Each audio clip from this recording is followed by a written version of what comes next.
Shu holat bo'yicha marhumni oilasi bilan bog'landingizmi yoki biror bir yordam ko'rsatdingizmi? Birinchi kuni katta ishlar bo'lib ketdi. O'sha qaytib bordim klinikaga, qaytib emas, yetib keldim to'g'rirog'i. Holat yuz berib bo'lgan, o'sha marhum uydagilar bilan bog'laninglar, chaqiringlar deb aytdim. Kelishdi, gaplashish imkon bo'lgani yo'q, chunki juda ham asabda kelishgan. Men buni ham to'g'ri tushunaman.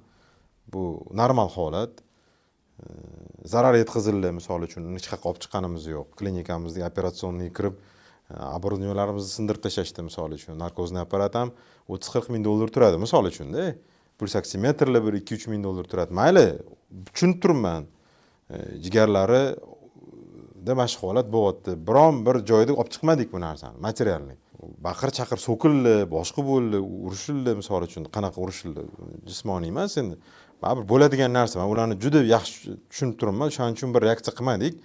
Ta'ziya bildirdik faqat. Biz buni xohlamagandik. Mana shu narsa bo'ldi. Shu paytgacha bo'lmagan, shu narsa bo'ldi. Bizning qo'limizda emas, misol uchun-da. Biz o'zimizni aybdor deb his qilayotganimiz yo'q. Sud-med ekspertiza chiqadi. Ma'lum, aybdor bo'lsak, tan olamiz, jazoimizni olamiz, tamom. Nima bo'ladigan bo'lsa.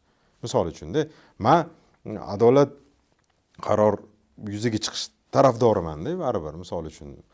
Men o'zim xodimlarimni oqlayotganim yo'q, ularni ham oqlayotganim yo'q. Lekin u hali natija bo'lmagungacha ko'tarilish kerak bo'ladigan bunaqa gap so'zlar menimcha ortiqcha deb o'ylayman.